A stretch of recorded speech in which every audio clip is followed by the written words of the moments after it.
담비 같은 사람 되십시오. 네, 여러분들의 그런 은혜가 넘치게 되기를 간절히 바랍니다. 우리 스티븐 코비 박사 하면 이 세계적으로 존경받았던 리더십 전문가로 알려 있죠. 근데 안타깝게도 그분은 2012년에 세상을 뜨셨는데요. 그분의 그 저술 중에서 가장 유명한 책은 성공하는 사람들의 7가지 습관. 이 책은 세계적으로 아주 크게 알려진 책입니다. 그래서 20세기 가장 큰 영향을 끼친 비즈니스 서적 1호 선정되기도 했습니다. 무려 38개 나라에서 1,500만 부 이상 팔렸으니까는요, 놀래주시면 고맙겠어요. 왜냐하면 1,500만 부라면 인쇄만 하더라도 어마무시하잖아요. 보통 인쇄가 웬만한 그런 일반 작가들은 뭐 그 출판비의 한 7%, 많이 아주 유명한 사람들은 10%나 막 20% 받는 사람도 있대잖아요. 그러니까 책값이 10,000원이라고 그러면 뭐 1,000원, 2,000원 이렇게 받는 거잖아요, 인쇄로. 그러면 1,500만 부를 한번 생각해 보시면 계산이 나오죠. 대단하죠. 그래서 그 책의 영향이 아주 대단했었습니다. 근데 그 책을 읽다 보면은요, 이 스티브 코비 박사가 자기의 경험적인 일화를 하나 소개합니다. 내용은 뭐냐면 주일날 아침이었습니다. 뉴욕 지하철에서 조용히 신문을 읽고 있었습니다. 그리고 대부분의 자기가 타고 있는 그 지하철 차량의 칸을 이렇게 둘러보니까 대부분 자기 같아요. 조용히 눈을 감고 있다든지 아니면 책을 읽고 있다든지 이러면서 차를 타고 가고 있는 겁니다. 그런데 다음 정거장에서 한 중년의 남자가 어린이들을 데리고 타는 순간, 남자아이 2명을 데리고 타는 순간 그 조용하던 지하철 안이 소란스러워졌어요. 이 녀석들이 들어오더니 막 여기저기 뛰어다니고 시끄럽게 굴고 심지어 신문 보는 사람의 신문을 움켜쥐기까지 하는 거예요. 그러니까 스티브 코비 박사도 가다 참다 아야, 저 아버지 정말 지각 없다. 애들이 저렇게 뛰어놀면 좀 단속을 해야 정상 아닌가. 그래서 꾹꾹 참고 있는데 그 아버지는 멍하니 눈만 감고 있지요. 뭐 그걸 단속을 안 하는 거예요. 그러면 그럴수록 그 두 녀석들은 더 날뛰고요. 그래서 스티븐 코비 박사가 참다 그 옆에 선생님을, 그 아빠를 깨운 거예요. 여보시오 선생님, 지금 당신의 두 아들이 이 객차 안에서 저렇게 소란스럽게 구는데 쟤를 좀 어떻게 단속을 해야 되지 않습니까? 쟤네들이 이 소란스러운 분위기를 계속하지 못하도록 뭔가 행동을 당신이 해야 되는 거 아닙니까? 이렇게 질책하듯이 그에게 말을 건넸어요. 그러니까 그 사람이 자기를 응시하더니 그렇게 말하는 거예요. 선생님 말씀을 들으니 말씀이 맞다고. 지금 상황을 보니까 내가 뭐라도 했어야 막 오르네요. 그런데 지금 1시간 전에 제가 병원에서 오는 길인데 1시간 전에 저 두 아이의 엄마가 죽었다고. 그래서 나는 지금 뭔가 하기는 해야 되는데 뭘 어떻게 해야 될지 정신이 막막하다고, 죄송하다고 이렇게 얘기하는 거예요. 그러니까 그 얘기를 듣고 나서 딱 보니까 그 지하철 안에서 소란스럽던 상황이 완전 다르게 보이는 거예요. 그래서 그 상황을 이해하고 나니까 소란스러운 상황보다는 그 옆에 아기 아빠가 고통스러워할 그 고통이 자기 마음속에 전이되면서 그것만 보이게 되더라는 것입니다. 똑같은 공간에 있으면서도 우리가 서로 다른 생각을 하거나 다른 선택을 하거나 다른 행동을 하는 이유는 무엇일까요? 그것은 상대방의 입장이나 처지를 이해하지 못할 때 그렇게 엉뚱한 행동과 처신을 하게 된다는 것입니다. 오늘 우리가 읽은 본문의 예수님의 제자들이 그랬습니다. 예수님은 바로 몇 시간 뒤에는 십자가 지셔야 됩니다. 바로 십자가를 앞두고 겟세마네 동산에 오르셔서 처절한 기도를 하셨습니다. 정말 통곡하며 처절하게 하나님 앞에 기도하셨습니다. 근데 웬일인지 그의 제자들은 예수님의 이 처절한 기도에 동참하기보다는 잠을 자고 있었다는 어처구니가 없는 상황을 보도하고 있습니다. 왜 이렇게 되었을까요? 왜 우리는 예수님의 마음을 헤아리지 못하고 이렇게 엉뚱한 행동을 하는 것일까요? 바로 이번 고난 주간을 지내면서 예수 그리스도께서 겟세마네에서 기도하셨던 그 마음은 무엇이었는지 우리가 예수님의 입장에서 그 마음을 헤아리고, 그리고 십자가를, 겟세마네 동산에서의 기도를 기억하면서 사는 신앙생활을 했으면 좋겠다는 겁니다. 아멘입니까? 자, 예수님께서 겟세마네 기도 동산에서 기도할 때 그 심정은 무엇이었는가? 첫 번째 우리가 알아야 될 것은 주님과 함께, 이렇게 정리해 볼 수 있어요. 한번 따라해 볼까요? 시작. 주님과 함께. 36절에서 38절까지 같이 읽어보겠습니다. 36절에서부터 시작. 이에 예수께서 제자들과 함께 겟세마네라는 곳에 이르러 제자들에게 이르시되 내가 저기 가서 기도할 동안에 너희는 여기 앉아 있으라 하시고, 베드로와 세베대의 두 아들 데리고 가실새 고민하고 슬퍼하사 그 다음 이에 말씀하시되 내 마음이 매우 고민하여 죽게 되었으니 너희는 여기 머물러 나와 함께 깨어 있으라 하시고. 예수님의 심정을 제대로 이해하려면 오늘 본문을 놓고요, 세 가지 질문을 하면 예수님의 마음이 제대로 읽혀질 것 같습니다. 첫 번째 질문은 이거예요. 예수님이 기도하는데 왜 그 집이 12명을 데리고 갔을까 하는 거예요. 12명이 아니죠. 겟세마네 동산은 11명이에요.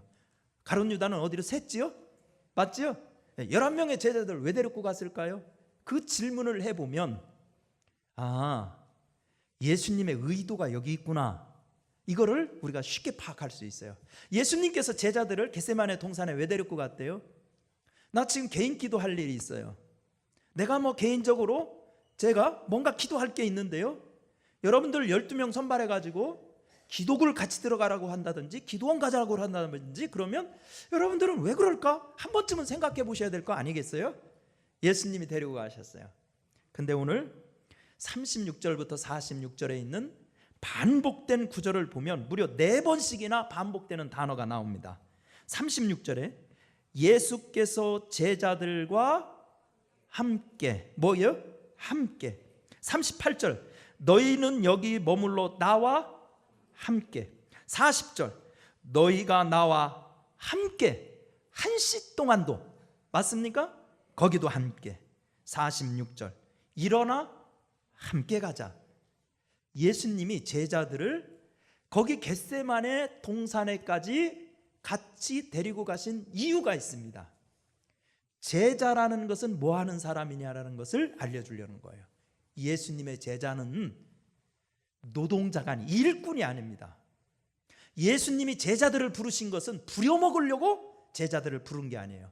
가장 중요한 제자들의 존재 목적, 그것은 예수님과 뭐 하게 하려고? 함께 하게 하려고. 아멘입니까? 근데 이 구절은요, 복음서를 보면 일관되게 강조되는 것을 볼 수 있어요. 마가복음 3장 17절에 보면 예수님이 12제자를 부르십니다. 근데 예수님이 12제자를 부르시는 목적이 거기 나와 있는데, 첫 번째 목적이 12제자들, 자기가 원하는 제자들을 부르셨으니 이는 나와 함께 있게 하려고라고 되어 있어요. 제자들을 부른 제일 중요한 목적은 같이 있어다만 줘달라는 거예요. 아멘입니까? 그러니까 우리 성도들은 뭐 하는 사람이냐? 성도들은 뭐 예수님을 위해서 일하는 일꾼이 아니라, 우리는 무슨 부속품이 아니라 그냥 예수님의 현장에 함께만 있어주는 사람들, 그런 사람들이 되어야 한다는 겁니다. 그래서 제자들을 데리고 간 거예요. 그리고 제자들한테 끊임없이 부탁하기를, 함께 기도해 줄래? 나의 이 고민에 함께 해줄래? 나의 죽게 생겼어 지금, 이 죽고 싶은 심정에 함께 해줄래? 그것만 요구하는 거예요. 여러분, 우리 그리스도인들의 풍성한 삶, 열매 맺는 삶, 승리하는 삶의 비결은 간단합니다.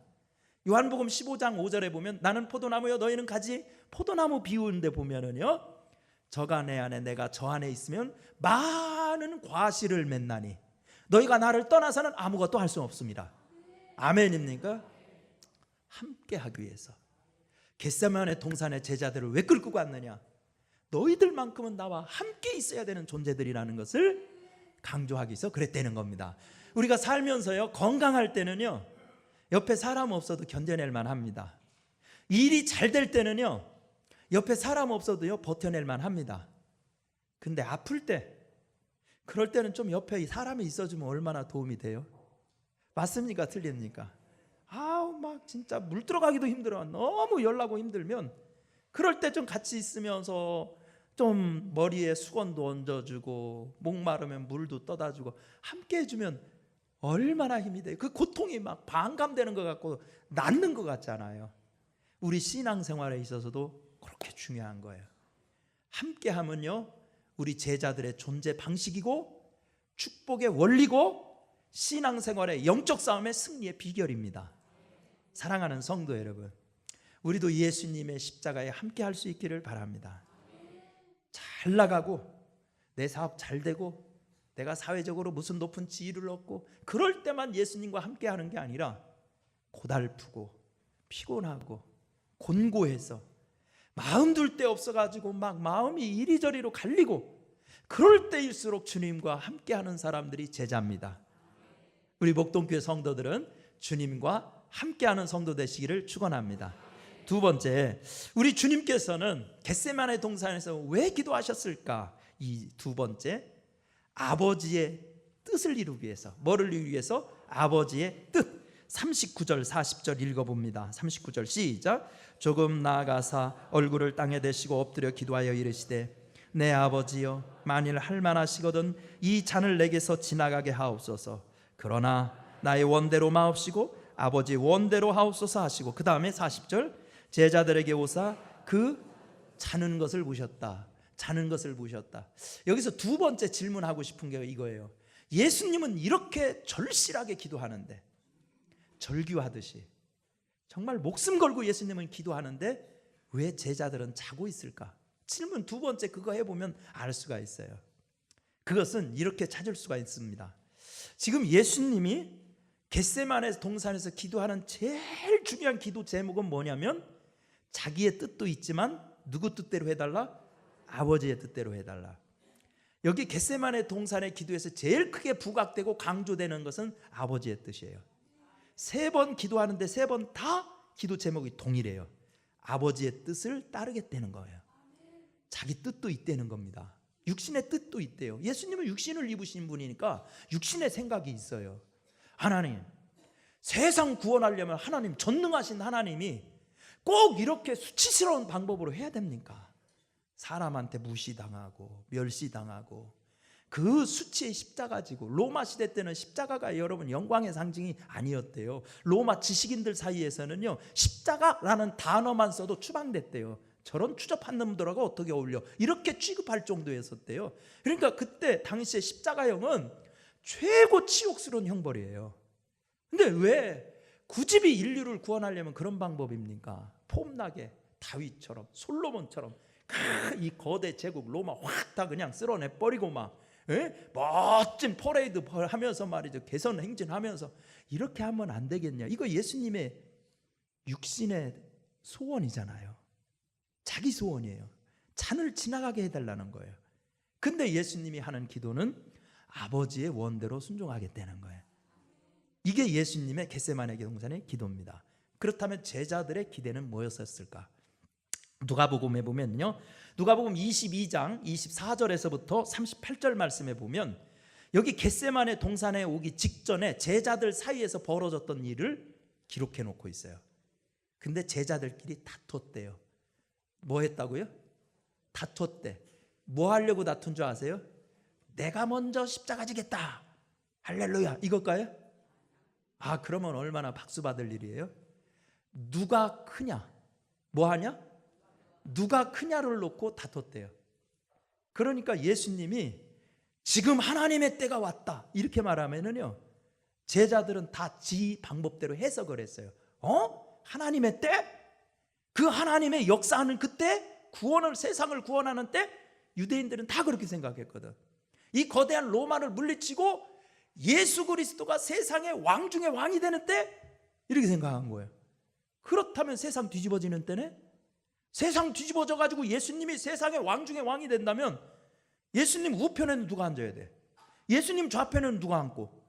그러면서 12 제자들끼리 자기들 공로 따지는 거예요. 에이, 생각해봐라.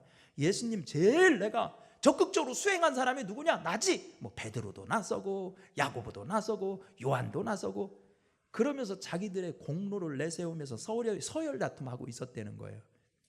이때 보면 십자가를 앞두고도 제자들의 관심은 하나님의 뜻에 관심이 없어요. 자기의 뜻에만 관심이 있어요. 맞지요? 어떻게 하면 자기의 시각, 자기의 정치적인 입지, 자기의 영화 이거를 관철시켜서 내가 그런 걸 쟁취하느냐, 예수님의 십자가라 하더라도 그것을 이용해서 내가 어떻게 성공하느냐, 여기에만 관심이 있었어요. 그러니까 예수님의 기도와 제자들의 기대가 달라요. 달라도 너무 달라요. 그러니까 제자들이 졸음이 오는 거예요. 그래서 뭐든지 귀에 안 들리는 건 그런 것 때문에 그래요. 설교할 때도요, 말씀이 귀에 안 들어오는 이유 중에 하나는 관심을 안 가지면 졸립니다. 뭐든지 그 선포되는 말씀에 먼저 마음이 가 있어야 귀가 열리기 시작하거든요. 근데 그게 안 되면 아무리 천사가 와서 설교를 해도 졸려요. 그러니까 제자들은 그래서 졸린 거예요. 마음이 거기에 없는 거예요. 제사에 관심이 있는 게 아니라 뭐에 관심이 있어요? 제밥에 관심이 있는 거예요. 그러니까 예수님이 여기서 지금 죽음을 불사하면서 기도하고 있는데도 졸린 거예요. 아, 이거 참 답답한 일이에요. 그래서 우리가 겟세마네 동산의 기도를 기억해야 되는 것은 뭐냐? 바로 아버지 뜻을 붙들고 씨름했던 그 예수님의 삶을 본받아야 한다는 거예요. 아멘입니까? 이제 목사가 설교를 준비할 때 여러 가지 방법이 있죠. 그래서 뭐 책을 읽다도 여기 힌트가 있네? 거기서 아이디어를 얻어서 설교를 할 때도 있고, 어떨 때는 다른 목사님 설교 듣다 보면 내가 그 본문을 그렇게 많이 들었는데 그 말씀을 이렇게도 해석하셨네? 그래서 정신이 번쩍 들어서 그렇게 해서도 설교를 본문을 잡을 때도 있고 그래요. 근데 저는 대부분 설교 본문은 거의 대부분 아마 8, 90%는 그렇게 정할 거예요. 새벽 기도 때 늘 월요일부터 주일날 설교 끝나면 새벽 기도 때 월요일부터 또 기도하는 거예요. 하나님, 이번 주는 어떤 말씀을 전할까요? 어떤 말씀을 전할까요? 그러면 월요일 날부터 머리에 확 바로 떠오를 때도 있고, 안 되다가 목요일 날 새벽까지도 막 이게 끌릴 때가 있어요. 근데 목요일 새벽은 넘을 수 없어요. 왜냐하면 우리가 보는 이 주보 원고가 목요일 날 넘어가요. 그러니까 그 전에는 해야 다 인쇄되니까. 그렇죠? 그래서 이제 이렇게 기도하다가 하나님, 전해야 될 말씀을 주세요. 그러면 성경 말씀도 생각나고, 그 성경 말씀이 생각나면 그날 전해야 될 요지도 쫙 정리돼요. 그래서 거기에서 새벽 기도 때 깨달은 걸 갖다가 다 이제 원고로 옮기고, 거기 예화에 살을 붙여가지고 이렇게 설교를 이제 완성을 하지요. 이번 주는요, 제가 근래 기도할 거리가 더 많아져가지고서는 평소보다 2배, 3배는 더 기도해야 되겠다, 이렇게 마음먹고 기도하죠. 새벽 기도 끝나고도 저 개인 기도실이 있어요. 이쪽 뒤에 엘리베이터 타는데 그쪽으로 가면 조그마한 이거 있죠. 그 기도굴이 있어요. 그래서 거기 들어가서 기도하고, 밤에도 답답하면 나와서 기도하고, 이제 기도하는데, 여러분들 기도할 때도요, 새벽 기도든지 부흥회 때든지 개인 기도할 때든지 어떨 때는 기도가 술술 풀릴 때 있죠. 공감을 하시는지 못 하시는지 대답이 영 시원치가 않으세요. 있지요?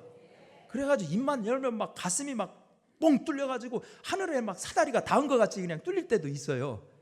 근데 어떨 때는 힘쓰고 애써도 그냥 가슴만 답답할 뿐 막 이거 혼동스럽고 그럴 때가 있죠. 기도가 소위 잘 안 될 때 있죠. 그래서 그 부분에서 오래 하셨던 분들은 소위 기도에 줄이 안 잡힌다, 이런 표현을 쓰죠. 그럴 때는요, 여러분 힌트를 드리면 찬송을 많이 부르세요. 그러면 기도의 줄이 잡힐 때가 있어요. 그래서 이번 주도 저는 찬송 먼저 했거든요. 찬송가 154장을 엄청 불렀어요. 막 무한 반복해서 부르다 보면은요, 그 한 단어 한 단어가 가슴에 꽉 꽂힐 때가 있어요. 154장 부르는데요, 찾아보시면 되잖아요. 저 겟세마네, 후렴이 그렇게 돼 있어요. 저 겟세마네 기도를 늘 기억하게 하시고, 있죠? 근데 그 찬송을 얼마나 많이 불렀던 찬송인데요. 그전에는 그렇게 막 그냥 내 확성기 귀에다 대고 확성기에다 대고 막 하는 것 같지는 않았는데 기도글에서 그게 막 확 들어왔어요. 아, 겟세만의 기도를 기억해라. 이 말씀이 계속 왔었어요. 그래서 이번 주 설교 제목이 뭐예요? 겟세만의 기도를 기억해라. 찬송에서 따왔어요. 여러분, 겟세만의 동산에서 예수님이 뭘 기억해야 되냐는 거예요. 아버지 뜻을 순종하려고 했던 거. 그러니까 우리가 교회를 아무리 열심히 나오고 교회 나와서 열심히 예배드리고 봉사 많이 하고 교회에서 무슨 직책이 있고 연조각 있고 그렇다 해도 내 뜻만 고집하면 예수님하고 그렇게 되는 거예요. 기도하는 동안에 졸았던 제자들처럼 엉뚱한 길을 가고 있는 거예요. 그래서 여러분, 종려주일에 우리가 해야 될 것은 내 주장, 내 견해, 내 경험을 근거로 해서 그렇게 목청을 높이고 주변 사람들에게 얘기했던 내 생각을 내려놓으시라는 거예요. 그리고 주님이 충분히 얘기할 때까지 기도해 보시라는 거예요. 아멘입니까? 기도하다 보면 기도하는 사람들끼리는 통해요. 기도로 통할 때까지 기도하셔야 돼요.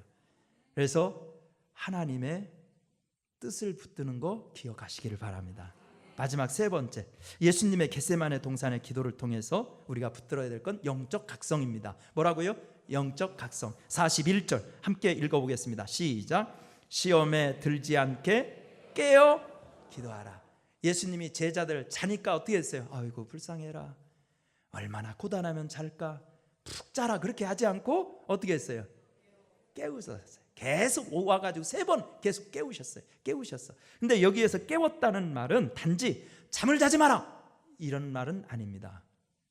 잠자지 말라는 얘기가 아니라, 제자라는 것은 말이다, 제자들아, 영적인 각성의 상태를 유지하고 있어야 마귀가 틈타지 않으니 영적으로 깨어 있어서 주님과의 교제를 소홀히 하지 말라는 말이에요. 아멘입니까? 잠자지 말라는 거 아니에요. 여러분 피곤하면 푹 주무셔야 돼. 그런데 영적으로 깨어 있을 때는 깨어 있어야 됩니다. 아멘입니까? 오늘 설교를 요약하고 싶은데요, 예수 믿는 사람들은 기도에 깨어 있어야 되고, 전도에 깨어 있어야 되고, 예배에 깨어 있어야 돼요. 예배 시간에 졸면 안 됩니다. 기도하는 시간에 졸면 안 돼요. 그래서 새벽기도 하자면 새벽기도 나와야지요. 침대에 누워 계시면 안 됩니다. 깨어있는 건 그런 거예요. 아멘입니까? 우리 한국계 미국인 선교사 케네스 베라는 사람이 있었죠. 얘기 들었었죠? 이 케네스 베가 북한 선교를 정말 열심히 했던 사람이에요. 근데 북한 선교를 그렇게 많이 하고 막 북한 선교하면서 드나들면서 북한에 막 그냥 막 지원금 지원하고 그랬다가도 그 사람들 조금만 비유 상하게 하면 확 잡아가지고 가둔다고요. 그 케네스 베 선교사님도 한국 사람인데 미국 시민권자죠. 그렇게 해서 2012년 11월에 북한에 체포됐어요. 그래서 국제적인 뉴스가 됐어요. 그래서 한국전쟁 이후에 가장 장기간 억류된 사람이에요. 735일 동안 북한에 억류돼 있었어요. 근데 억류됐는데 북한 법정에 이 사람들이 제소한 게 뭐였었냐면 반국가 모략행위와 국가전복죄. 뭐라고요? 국가전복죄. 지금 우리나라에서도 국가전복죄 이런 건 세지요. 이건 뭐 사기죄 이런 거하고 비교도 안 돼요. 형량이 엄청 세죠. 나라를 뒤집어 엎으려고 그러고 나라를 무너뜨리려고 그랬다. 그런 제목으로 자기를 이제 이렇게 잡아가니까 그 케네스 베 선교사님이 조사하는 북한 당국자들한테 그랬대요. 여보시오, 내가 선교사인데 선교사가 무슨 힘으로 나라를 뒤집어 엎습니까? 어떻게 당신 북한을 어떻게 내가 전복합니까? 그러니까 그 조사하는 북한 당국자가 그렇게 얘기하더래요. 당신 기도와 예배를 통해서 우리 체제를 전복하려고 하지 않았소? 그러더래요. 그래서 이 사람이 그랬대요. 아니 당신들 공산주의자들은 하나님도 안 믿고 예수도 안 믿고 예배도 안 드리는 사람들인데 기도의 힘을 믿습니까 진짜? 진짜 기도로 그렇게 세상을 뒤집어 엎을 수 있다고 믿는 거요? 그렇게 자기가 따져 물었대요. 그러니까 그 사람들이 어찌됐든 당신이 여기 와서 우리 잘 되라고 기도하지 않을 거 아니야. 우리나라 망하라고 기도할 거니까 너는 국가 전복제야. 그래가지고 제소해가지고요, 북한에서 국가 전복제는 사형이에요. 근데 사실은 미국이 워낙 국제적인 힘이 있으니까 그 로비에서 나중에 석방되기는 했죠. 근데 그 기사를 보면서 우리 그리스도인들이 공산당들도 믿는 기도의 힘을 믿지 않는구나, 이런 생각을 했습니다. 오늘을 사는 기독교인들의 문제점 가운데 하나는 하나님이 우리의 기도를 듣고 계신다 라는 사실을 잊고 산다는 겁니다. 사랑하는 성도 여러분, 이 고난주간에 예수님의 겟세마네 기도를 다시 기억하십시다. 그리고 예수님의 기도의 정신으로 돌아가십시다. 그래서 내 영이 살고 내가 하나님의 자녀의 본분, 예수님의 제자의 본분을 회복할 수 있는 행복한 성도들 되시기를 축원합니다. 은혜로우신 하나님, 불쌍히 여겨 주옵소서. 우리가 이 예수님의 제자들처럼, 기도하는 예수님 앞 옆에서 쿨쿨 잠이나 잤던 제자들처럼 이 어처구니 없는 신앙생활을 하지 않도록 우리에게 은혜를 내려주셔서 주님의 마음을 품게 하시고, 주님의 마음을 이해하게 하시고, 주님의 마음에 동참하게 하여 주시어서 우리 주님의 기적과 주님의 능력을 삶으로 체험하며 살 수 있도록 우리 사랑하는 성도들을 붙잡아 주옵소서. 예수님의 이름으로 기도드리옵나이다.